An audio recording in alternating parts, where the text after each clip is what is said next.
Hello friends, in this session we are going to discuss about Henry Louis Vivian Derozio, his contribution in the field of Indian English writing and his contribution to the spirit of nationalism as well as his role in the creation of Young Bengal Group.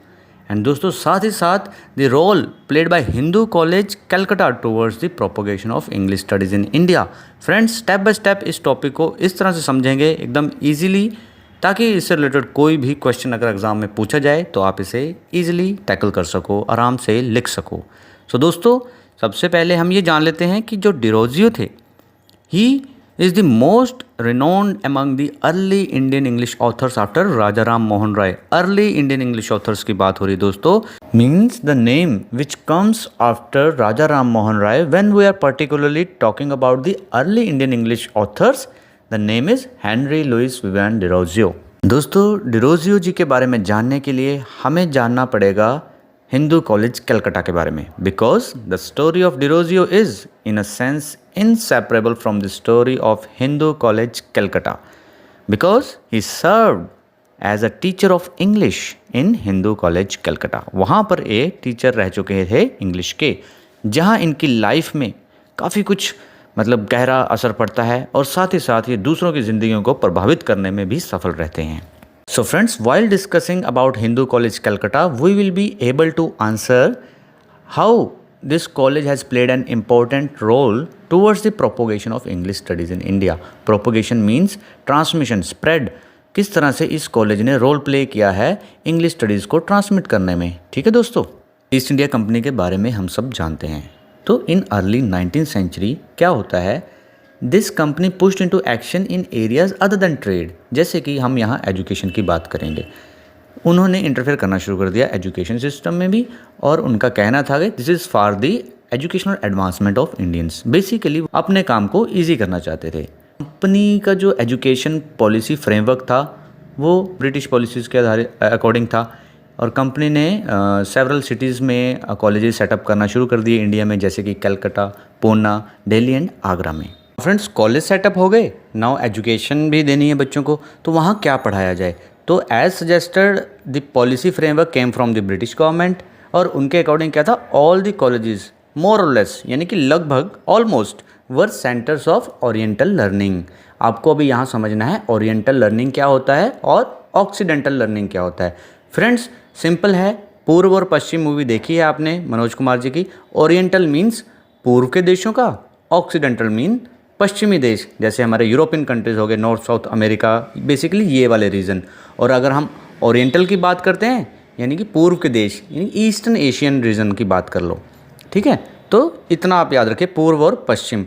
तो लगभग सभी colleges में ये oriental learning का जो भी policy framework था उसके अकॉर्डिंग वो उसके सेंटर्स थे। लेकिन जो हिंदू कॉलेज था जो कलकत्ता में, जिसे प्रेसिडेंसी कॉलेज बनाया गया बाद में और आज भी है, 1817 में इसे इस्टेब्लिश किया गया था और ये इंडिया का सबसे पुराना कॉलेज माना जाता है। तो दोस्तों हिंदू कॉलेज कलकत्ता में जो एजुकेशन फ्रेमवर्क था उसमें दी जा रही थी ऑक्सीडेंटल लर्निंग। ठीक है, जो एजुकेशन वहाँ की जिस तरह से प्रचार की जा रही थी, एजुकेशन नॉलेज डिसेमिनेट की जा रही थी लोगों में, उसका फ्रेमवर्क रखा गया था ऑक्सीडेंटल यानी कि पश्चिमी। वहाँ की लैंग्वेज, वहाँ का कल्चर, वहाँ के सब्जेक्ट वो सब पढ़ाए जाएंगे। जैसे लैंग्वेज में हम इंग्लिश की बात कर लेते हैं और ओरिएंटल में पूर्वी देशों का लैंग्वेज, कल्चर एट्सेट्रा ये सब आ जाएगा। तो ये डिफरेंस था हिंदू कॉलेज कलकत्ता में और बाकी कॉलेज में। जबकि वहाँ के लोग भी यही चाहते थे कि यहाँ पे जो एजुकेशन फ्रेमवर्क है वो ऑक्सीडेंटल हो। Basically they want that the children should have the benefits of a western education. So friends in May 1827 the building was ready for the college named as Hindu College, and in 1828 there were 400 boys on the rolls of Hindu College, जिसमें से 100 वर scholarship student और उनको free books supply की गई थी। और जो school book society थी and the committee of public instruction paid for a further 5000 books that were imported from England. कहाँ से लाई थी? इंग्लैंड से इंपोर्ट की गई थी, क्योंकि वहाँ का जो एजुकेशनल फ्रेमवर्क था वो क्या था? ऑक्सीडेंटल। सो यहाँ से हमें ये समझ में आता है कि वहाँ पे जो वेटेज थी वेस्टर्न स्टडीज़ की वो ज़्यादा थी। और by 1841 instruction in both Sanskrit and Persian were suspended and Bengali was the only Indian language that continued to be taught in Hindu college side by side with English.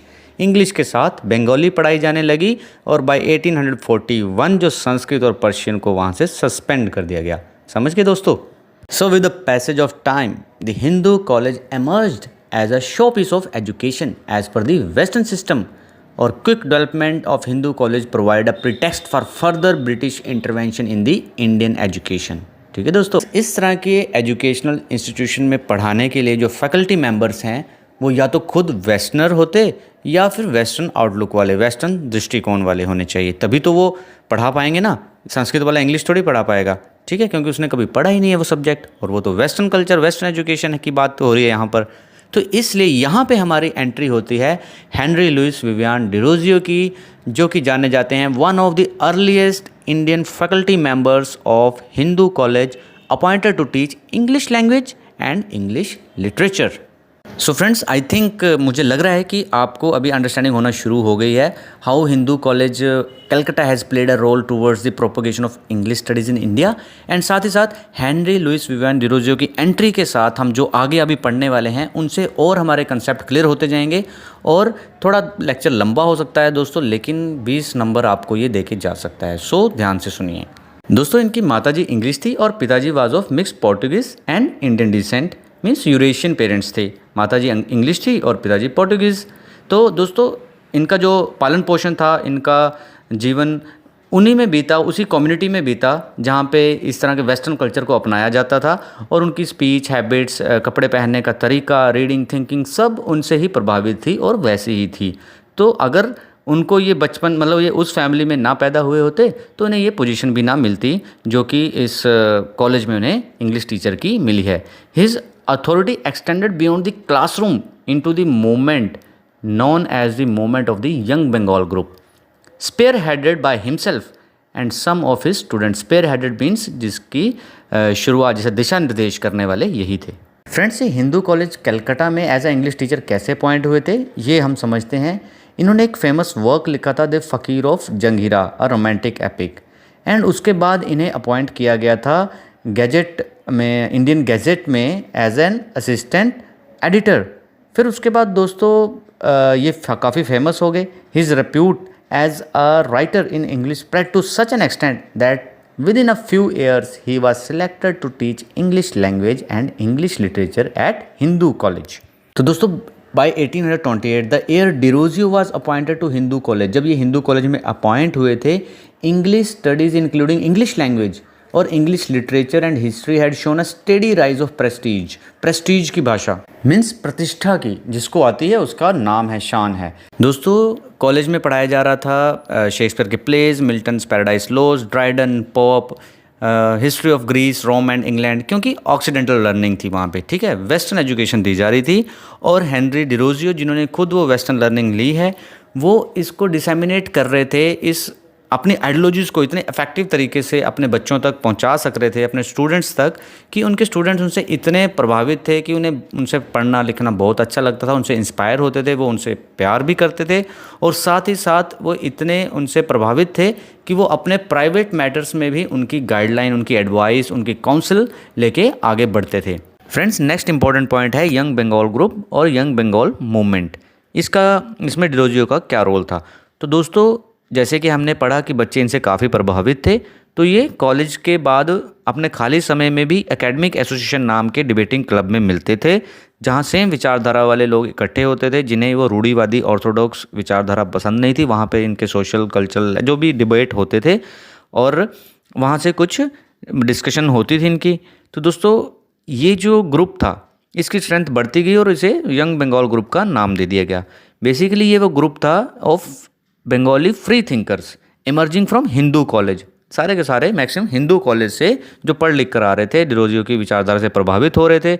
और जैसे कि हम जानते हैं कि राजा राम मोहन राय जी ने पहले ही बहुत सारी सामाजिक कुरीतियों के बारे में आवाज़ उठाना शुरू कर दी थी, तो उन सब चीज़ों को आगे कैरी फॉरवर्ड किया हेनरी लुइस विवियन डिरोजियो ने। So we can say his group of followers the young Bengal were able to shake the very foundation of orthodox Bengali society during the first half of the 19th century. तो बंगाल में जो रूढ़िवादी विचारधारा थी उसके प्रति इन्होंने काफ़ी आवाज़ उठाई और इसके बुनियादी ढांचे को हिला के रख दिया। तो दोस्तों इस तरह की सामाजिक विचारधारा को चेंज करके वो कुछ रीति रिवाजों में चेंज लाना चाहते थे इस अपनी विचारधारा के अनुसार, लेकिन वहाँ की सोसाइटी, द बंगाल की सोसाइटी उस समय की ये सब चेंज लेने के लिए तैयार नहीं थी, क्योंकि प्राचीन विचारधारा में की बेड़ियों में वो बुरी तरह जकड़े हुए थे और इतना इजी भी नहीं होता जल्दी शिफ्ट करना एक आइडियोलॉजी से दूसरी आइडियोलॉजी में। तो दोस्तों कुछ तो उनके फॉलोवर थे और कुछ उनके प्रतिद्वंदी थे जिन्होंने अपना पूरा जोर लगा दिया कि डिरोजियो के इस प्रभाव को कैसे कम किया जाए, and they did everything they could to destroy his hold over his student, जिसकी वजह से उन्हें डिसमिस कर दिया गया हिंदू कॉलेज कलकत्ता से। नेक्स्ट पॉइंट है friend, Derozio and his nationalistic fervour. आप कह लीजिए राष्ट्र प्रेम कह लीजिए, या फिर कह लीजिए fervour means very strong feeling about something, enthusiasm कह लीजिए, जोश कह लीजिए, उत्साह कह लीजिए। राष्ट्र प्रेम की मतलब ये कहाँ झलक रहा है डिरोजियो की पोइट्री में, उनके वर्क्स में, लिटरेरी वर्क्स में हमें ये देखने को मिलता है। जो उनकी सोनेट है to India my native land, जिसमें ये ग्लोरियस पास्ट ऑफ इंडिया की बात करते हैं, जो कि बिफोर कॉलोनाइजेशन जैसा हिंदुस्तान था उसकी बात हो रही है कि कितनी ग्लोरी थी, कितनी शान थी, कितनी मतलब सम्मान था, लेकिन अभी वो खो चुका है। तो इसके बारे में हमें देखने को मिलता है। फिर उनकी पोएम है द हार्प ऑफ इंडिया, उसमें हमें ये सारी चीज़ें झलकती हैं कि डिरोजियो जो थे वो राष्ट्र प्रेमी थे। अब आपको इनके कुछ लिटरेरी वर्क्स याद रखने हैं, जैसे कि पोएम्स 1827 में and the fakir of Jungheera 1828 में लिखी गई। द शॉर्टर पोएम्स उनकी बाकी, जैसे हमने अभी बात किया the harp of India, sonnet जो हमने बात की इनकी, to India my native land, ये सब आपको उसमें मेंशन करना है। दोस्तों सती प्रथा जैसी कुरीतियों के बारे में हम अच्छे से जानते हैं, तो फ़कीर ऑफ जंग हीरा में भी हमें कुछ ऐसी ही स्टोरी देखने को मिलती है। तो ये टारगेट करते थे जो प्राचीन काल से चली आ रही सामाजिक कुरीतियों को अपने वर्क्स के माध्यम से। राष्ट्र प्रेम भी झलकता था और द फ़कीर ऑफ जंगीरा में हमें ये देखने को मिलता है। तो दोस्तों ये इनकी विचारधारा इस तरह की थी जैसे राजा राम मोहन राय सोसाइटी में चेंज लाना चाहते थे। ये इस तरह की बातें करते थे। To India my native land, the harp of India, ये आप इनकी जैसे पेट्रियोटिज़म, नेशनलिज्म है ना, सब विचारधाराओं को शो करने वाली पोइट्री में मेंशन कर सकते हैं। तो दोस्तों अभी तक आई होप आपको ये समझ में आ चुका है कि हिंदू कॉलेज कलकत्ता का क्या रोल था towards the dissemination of English studies in India, young Bengal movement, young Bengal group के बारे में, एंड उनके लिटरेरी वर्क्स के नाम हमने याद किए। उनके माध्यम से हमने ये समझा कि किस पोएम में उनकी राष्ट्र प्रेम झलक रहा है, किस में वो सामाजिक कुरीतियों के बारे में बात करते हैं, जैसे सती प्रथा हो गई, आइडल वर्शिप हो गई, इन सब चीज़ों को वो लिटरेरी वर्क्स और वैसे भी अवेयर करते थे सोसाइटी को। लेकिन उनके प्रतिद्वंदी भी थे जिन्होंने उन्हें मात्र 3 साल के बाद हिंदू कॉलेज कलकत्ता से निकलवा दिया, क्योंकि वो इतनी जल्दी चेंज को एक्सेप्ट करना नहीं चाहते थे, उनकी अपनी विचारधारा थी। तो दोस्तों उसके बाद क्या होता है, बहुत ही छोटी सी उम्र में हेनरी लुइस विवियन डिरोजियो की कॉलरा से मृत्यु हो जाती है, मात्र 22 साल की उम्र में। तो सिर्फ 3 साल का करियर था उनका हिंदू कॉलेज कलकत्ता में, और उसकी छाप, उसका प्रभाव उन्होंने अपने जो शागिर्द थे, स्टूडेंट्स थे, उनके ऊपर काफ़ी गहरा छोड़ा। तो दोस्तों ये था आपका हेनरी लुइस विवियन डिरोजियो का चैप्टर। आई होप आपको बेसिक अंडरस्टैंडिंग हो गई है और आप अपने एग्जामिनेशन में अच्छे से क्वेश्चन को अटेम्प्ट कर सकते हैं। Thank you very much.